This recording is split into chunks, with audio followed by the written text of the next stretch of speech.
오늘 누가복음 6장 9절로 11절 말씀을 가지고 어느 것이 옳은가라는 제목으로 말씀을 전합니다. 우리 다 같이 한번 인사합니다.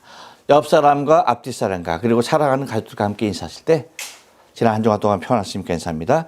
지난 한 주간 동안 평안하셨습니까? 평안하셨습니까? 평안하십니까?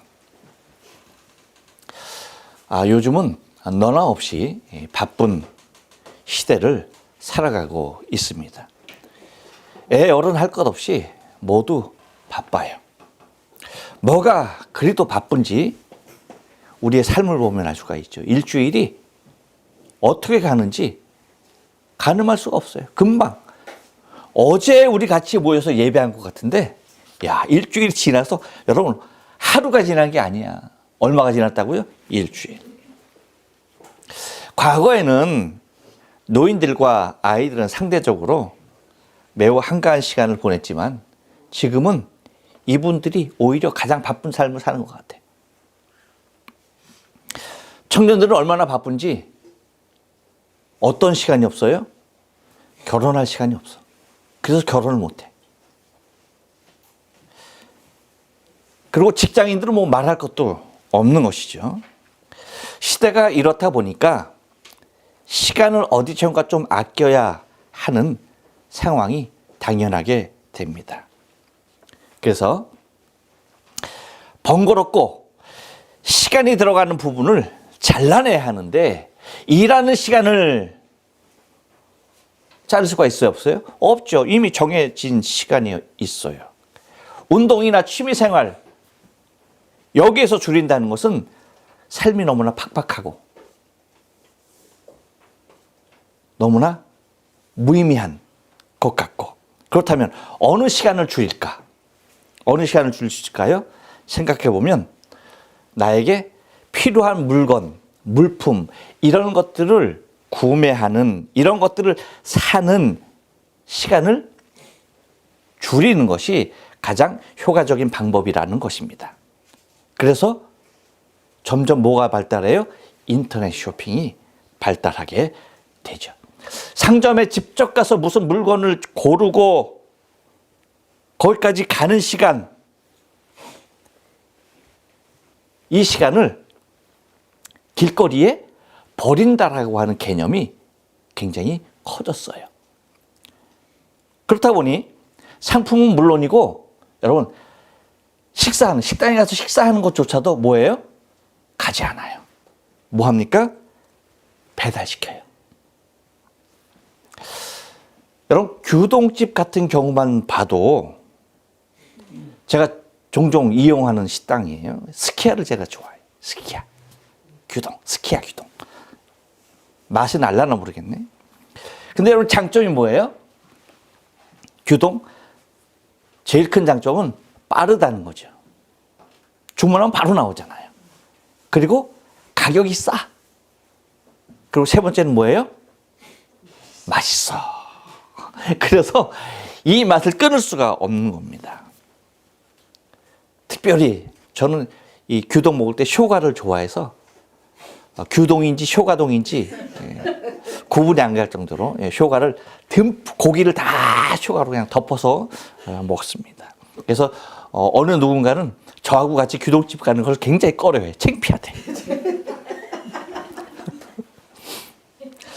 그러니까 저하고 또 강의하고 가면 이건 또 가관이라. 나는 쇼가를 갖다 그냥 하나 오는데 쟤는 또 그냥 시치미를 갖다 그냥 쳐 발라. 그래서 아주 그냥 규동집에서 남는 게 없을 정도로 그렇게. 그러니까 여러분 이렇게 다리품을 팔아서 무엇인가 움직이는 일에 대하여 매우 귀찮아하는 요즘입니다. 그런데 여러분 우리가 먹는 그 규동 같은 것이야 앱을 통하여 배달하는 것을 고민하지 않아도 돼요. 왜요? 이미 맛을 우리가 알고 있어. 그렇죠? 그리고 어느 가게나 똑같이 정해진 가격 때문에 힘들 것이 없어요. 그리고 맛이 없는 것이 오면 어쩌나 하고 걱정할 필요가 있다 없다? 없다. 그리고 이게 혹시 바가지는 아닐까? 생각합니까? 안 합니까? 안 하죠. 그러니까 교동을 시키면서 염려하는 사람이 있다 없다? 없다는 것이에요. 근데 문제는 인터넷 쇼핑이에요. 해봤습니까? 인터넷 쇼핑을 해보면 편리는 하지만 쉽지만은 않다는 거예요. 우선 같은 물건이 너무나 많아. 이게 좋을까 저게 너무나 많은 물건, 그리고 똑같은 물건임에도 불구하고 가격이 다 달라. 그래서 거기에서 싼 거를 사자니 허접한 것이 올 것 같고, 비싼 걸 사자니 바가지를 씌는 느낌이고, 이게 결코 쉽지 않다는 거예요.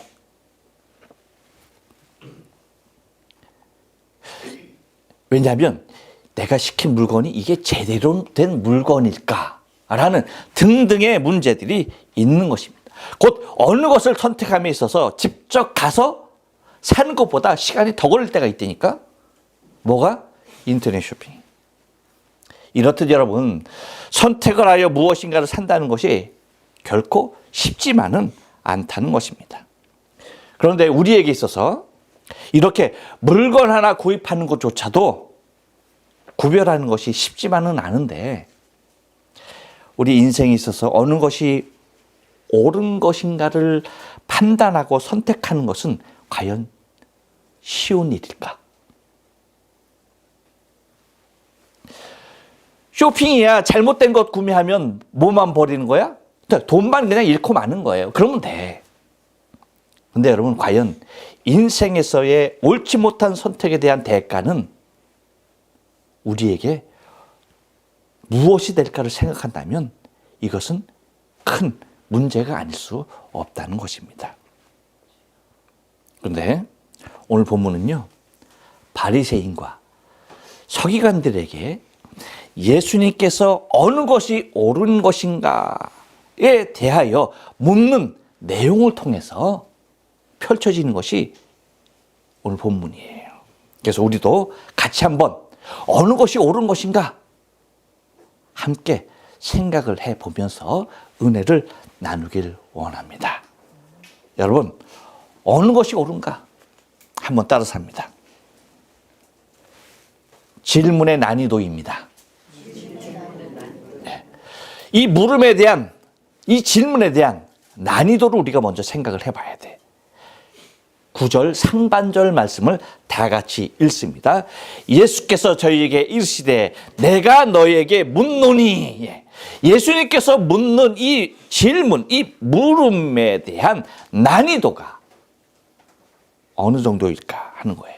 여러분, 질문에는 난이도가 있어요. 그렇죠? 곧 어려운 질문이 있고 쉬운 질문이 있어요. 그런데 과연 예수님이 지금 하고 계신 질문은 난이도가 얼마쯤 될까라고 하는 거예요. 답부터 말씀드리면 옆 사람에게 얘기해 줍니다. 난이도는 0입니다.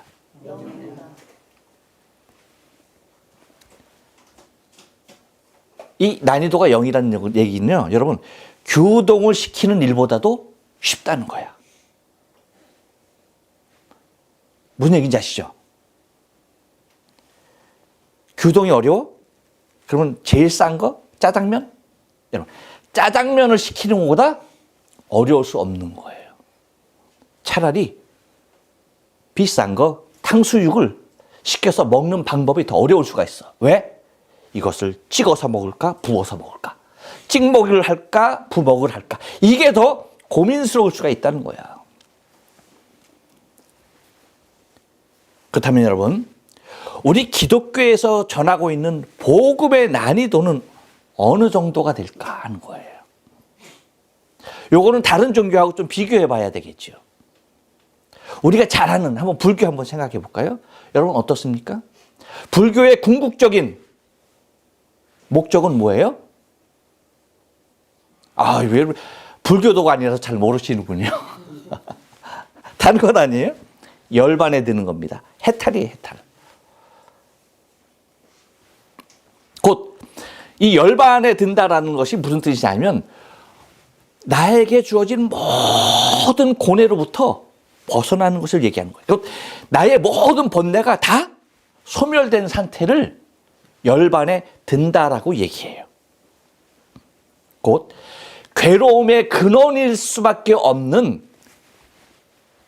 내가 없는 나의 상태, 그 상태에 드는 것을 곧 자아라는 그 나 자신이 없어지는 경지에 이르르는 것을 말을 합니다. 쉬울까요? 어려울까요? 쉬울까요? 어려울까요? 여러분, 이게 결코 쉽지 않다는 게 우리 스들이 고백을 해요. 스라고 얘기하면 안 돼. 우리 스님들이 고백을 해요. 그렇게 평생을 뭐 하는 거예요? 돌을 닦아도 그 경지에 들기가 힘들다는 거예요. 그러니까 쉬워요? 어려워요? 보통 어려운 것이 아니라는 거예요. 그 어려움은 불신자들만 얘기하는 것이 아니라 우리 사도 바울도 이렇게 고백합니다. 로마서 7장 23절 24절에 오면 이렇게 얘기해요.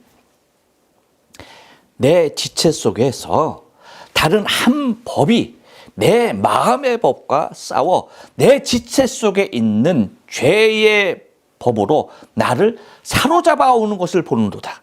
오라 나는 공고한 사람이로다. 이 사망의 몸에서 누가 나를 건져내랴. 여러분, 사도 바울이 날마다 내 안에서 다른 법, 곧 뭐예요? 내 지체 속에서 또 다른 법이 나와 싸우는 이 모습을 날마다 하고 있는 거야. 그래서 나는 공고한 사람이라고 얘기하는 거예요. 사도 바울이 이렇게 말할 정도로 우리야 어떻겠어요, 여러분? 그렇죠. 더 말할 것도 없습니다. 그러니 여러분 봐요. 집착하는 나를 버리고 해탈해서 열반에 든다는 것은 사실 인간의 어떠한 수도와 어떠한 고행과 어떠한 노력으로도 불가능한 일로 봐야 한다는 것이죠. 곧 결코 절대 쉽지 않습니다. 그러면 우리 기독교는 어떤가요? 우리 기독교의 궁극적인 목적은 뭐예요? 아니, 기독교인은 몰라? 그래요? 아유, 이 목사가 누군지 참. 옆 사람이 얘기해. 구원입니다. 구원이야, 구원. 네? 구원. 여러분, 그렇다면 구원은 어떻습니까? 쉽습니까? 어렵습니까? 주여, 나 사임해야 될 것 같아. 아니, 도대체 이분들이 어느 교회 교인들이야? 구원이 어렵대. 야, 나 잘려야 돼. 나 잘려야 돼. 이거 세계인들이 보고 있는 건데, 이거. 야, 어쩜 좋지? 어우, 나 얼굴 빨개졌어. 여러분, 만약에 기독교의 구원이 어렵다면 기독교의 구원은 유일한 길이 아니에요. 무슨 말인지 아세요? 만약에 구원이 어렵다면 여러분, 기독교가 진리가 아니야. 여러분, 구원은 어렵지 않아요. 쉽습니다. 제가 여러분에게 잘 설명해 드릴게요. 쉬운데 어느 정도 쉬우냐? 정말 쉽습니다. 그리고 복잡한 게 아니야. 매우 단순합니다. 곧 어렵거나 헷갈릴 수가 없는 거야. 찍어 먹을까 부어 먹을까, 이게 오히려 더 헷갈리고 고민스러운 일이야. 어려운 거야, 이 선택이. 여러분, 그 어떠한 망설임도 있을 수가 없습니다. 구원은요, 간단해요. 쉬워요. 뭐만 하면 돼? 믿기만 하면 돼. 믿으면 되는 거야. 아유, 정말. 여러분 바보예요? 기독교의 구원은 어떻게 하면 돼? 믿기만 하면 돼. 이게 왜 어려워? 주여, 내가 믿으려니까 어렵다 이 얘기죠. 여러분, 예수 이분이 나의 구주임을 믿는 것입니다. 다른 어떠한 조건도 필요하지 않아요. 머리가 좋고 나쁘고 이거 상관없습니다. 천재라도 바보라도 문제가 돼야 안 돼요? 안 돼요. 부자고 가난하고 문제가 됩니까? 안 됩니까? 문제 없어요. 빌 게이츠가 됐던, 부자 집 앞에서 빌어먹었던 거지 나사로가 됐던, 상관 있어요? 없어요? 없어요.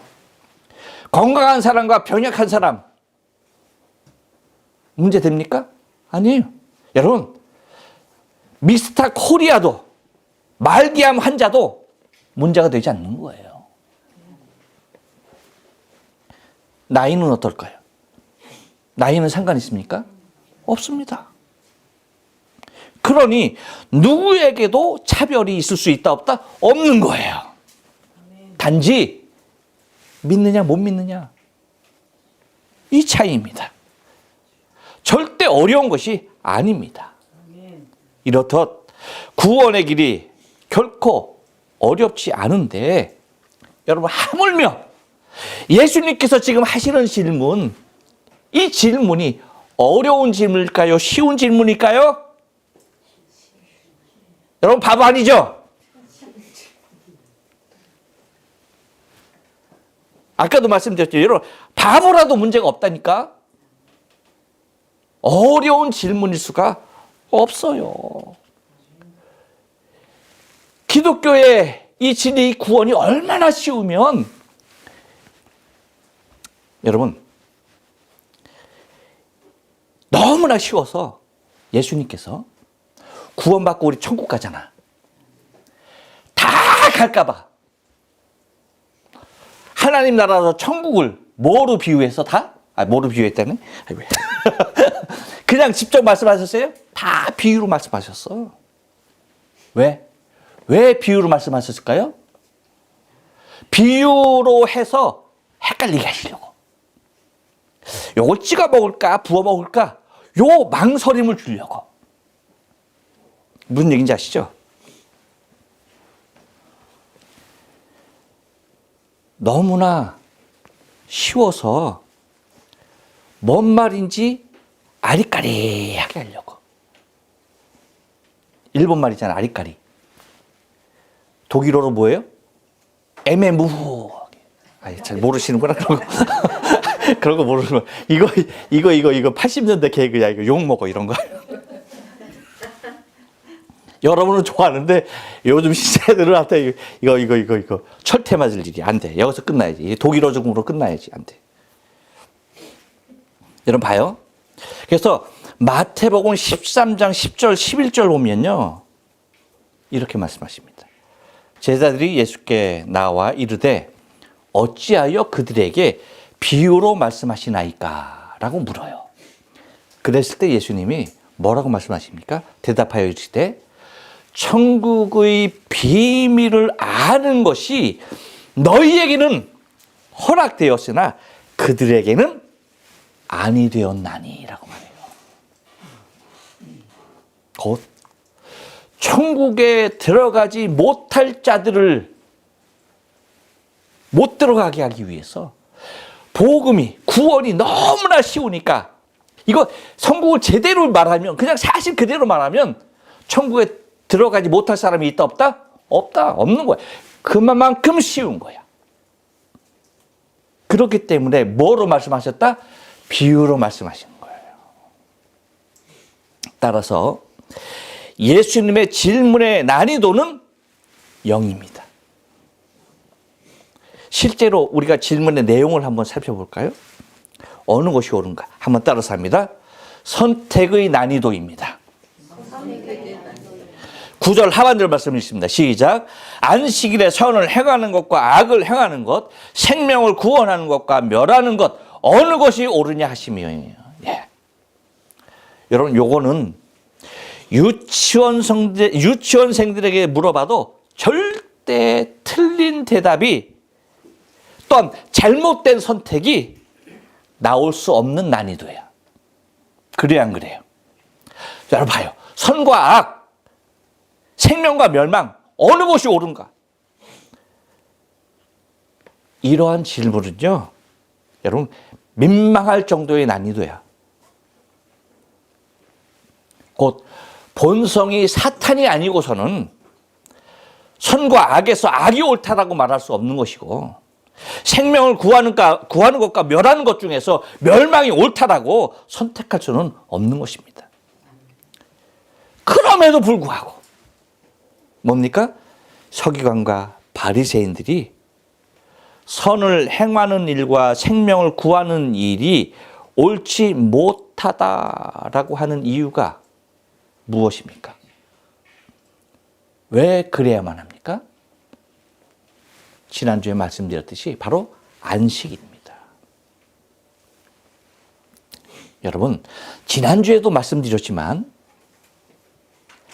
안식일의 주의를 모르면 모든 것이 다 한꺼번에 잘못된 방향으로 흐를 수밖에 없어요.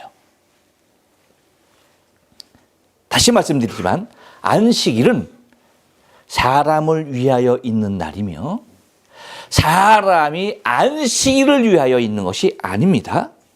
그리고 안식일의 주인은 주님이시며 안식일을 통하여 우리가 기억해야 할 것은 우주 만물을 창조하신 창조주 하나님께서 살아계시다는 거예요. 이거 절대 헷갈려서도 안 되고 잊어서도 안 됩니다. 이렇듯 안식일이 사람을 위하여 있는 날인데 사람에게 선을 행하는 일과 사람을 구하는 일을 못한다? 여러분, 이러한 모순이 또 어디 있겠습니까? 이스라엘 백성들은 하나님의 백성임을 드러내는 외적인 증거를 다 몸에 갖고 있습니다. 그것이 뭐예요? 그것이 뭡니까? 할례예요. 그래서 이스라엘 백성도 다 할례를 받습니다. 이것이 하나님의 백성임을 드러내는 외적인 증거예요. 신약에 와서는 하나님의 백성이 되는 외적인 증거 뭘까요? 세례죠, 세례. 이 바로 세례에 해당하는 것이 할례예요. 곧 구약에서 이스라엘 백성들이 출생 8일 만에 할례를 행함은 신약에서 세례를 행하는 일과도 같이 하나님의 자녀로 거듭나는 외적 행위였습니다. 그런데 그래서 예수님께서 그들의 잘못된 논리를 지적하는 말씀이 요한복음 7장 22절 23절에 나옵니다. 이렇게 말씀하시죠. 모세가 너희에게 할례를 행했으니 그러나 할례는 모세에게서 난 것이 아니요 조상들에게서 난 것이라. 그러므로 너희가 안식일에도 사람에게 할례를 행하느니라. 23절에서 뭐라고 말합니까? 모세의 율법을 범하지 아니하려고 사람이 안식일에도 할례를 받는 일이 있거든. 내가 안식일에 사람의 전신을 건전하게 한 것으로 너희가 내게 노여워하느냐라고 말씀하십니다. 그러니까 여러분, 이 율법을 아브라함 때부터 지켜온 이것을 범하지 않으려고 8일 만에 뭐 하는 거예요? 할례를 행하는 거야. 근데 여러분, 이스라엘 백성들은 이 안식일을 지키기 위해서 절대 안식일 날은 태어나지 않죠. 안식일인가 아니가 딱 보고서 안식일이다 그러면 참았다가 그 다음날 태어나죠. 모르시는구나. 그래요, 안 그래요? 권사님 또 뭐 이상한 눈으로 봐. 정말 그런가 하고 그렇게 쳐다보면 어떡해. 안식일이라고 애가 응애 안 나와요? 나오지. 애가 뭐 나와야죠. 이거 그러면 이제 8일 만에 할례를 행할 아이가 있을까 없을까요? 안식일에 할례를 행할 아이가 있을까 없을까? 있죠. 그러면 어떻게? 안식일이라고 8일 만에 할례를 안 하고 9일 만에 해? 아니란 얘기예요. 8일 만에 행한다는 거야. 안식일에도 한다는 거야.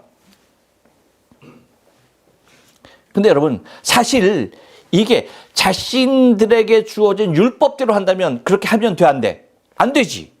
안식일을 범하는 거지. 그럼에도 너희가 하지 않느냐. 그런데 내가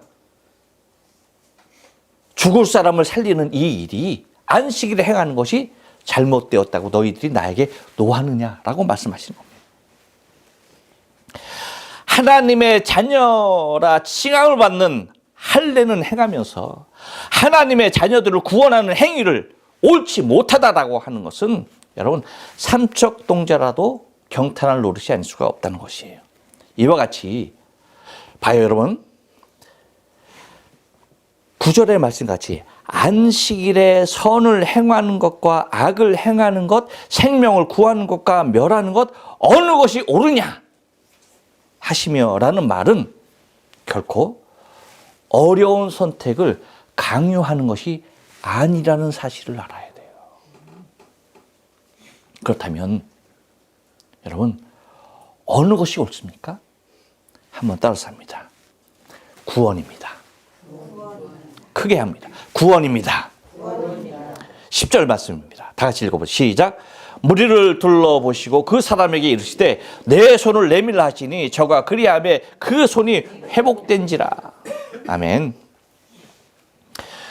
율법을 지키는 일도 중요하고 선을 행하는 일도 중요합니다. 하지만 인생을 구하는 일에 앞서서는 우선되는 행위는 그 무엇도 없다는 것을 우리는 기억해야만 합니다.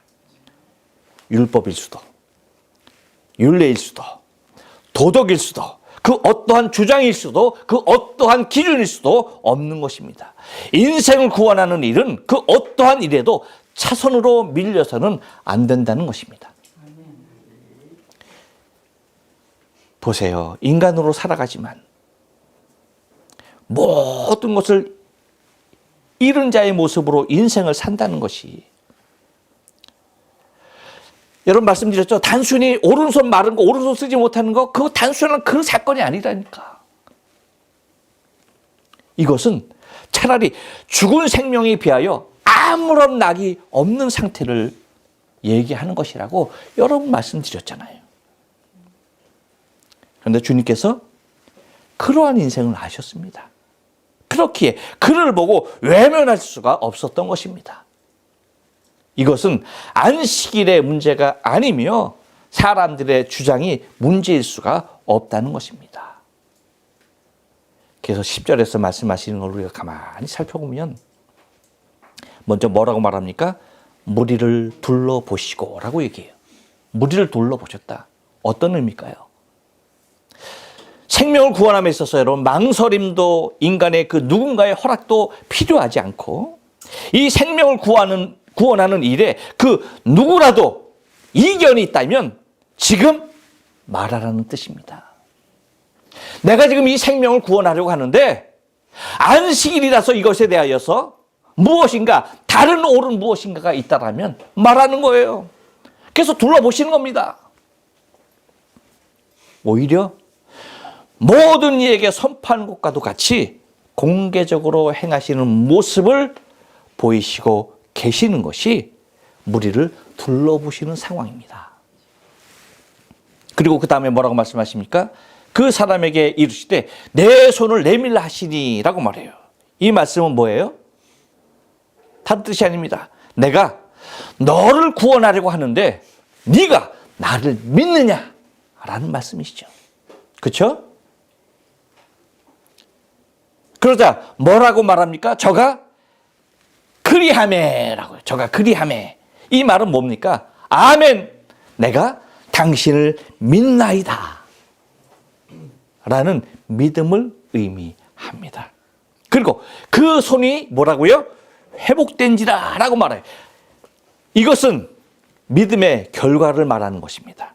곧 구원을 이룬 외적 증표가 되는 것입니다. 곧 그 사람에게 이르시되 내 손을 내밀라 하시니 저가 그리하매 그 손이 회복된지라. 이것은 생명의 구원은 믿음으로 이루어짐을 상징하고 있는 것임을 우리가 바라봐야 하는 것입니다. 곧 세상에서 구원만큼 옳은 일이 있다 없다? 없다. 세상에서 옳은 일은 오직 뭐다? 구원이다. 그리고 어느 것이 옳은가라는 예수님의 질문에는요, 한번 따라삽니다. 옳음의 기준이 내가 되어서는 안 됩니다. 11절 말씀 다 같이 읽습니다. 시작. 저희는 분기가 가득하여 예수를 어떻게 처치할 것을 서로 의논하니라. 여러분, 질문도 쉬웠습니다. 그렇죠? 선택도 유치원생이라고 하면 누구나도 다 할 수 있는 그러한 난이도가 0이었습니다. 그럼에도 불구하고 서기관과 바리새인들의 선택은 무엇입니까? 안식일에 생명을 구원하는 일에 대하여 동의할 수 없었던 것입니다. 예수께서 보이신 인생을 향하신 사랑을 자신의 잣대로 판단한 것입니다. 뿐만 아니라 예수님을 처치할 것에 대하여서 서로 의논하고 있는 것을 우리는 보게 됩니다. 올해 청룡영화제 시상식을 했더라고요. 여러분 모르시죠? 어찌 뭔 일이 일어나는지 뭐가 알겠어. 청룡영화제 시상식을 했어요. 근데 7개 부분에서 수상한 박찬욱 감독의 어찌할 수 없다가 있어.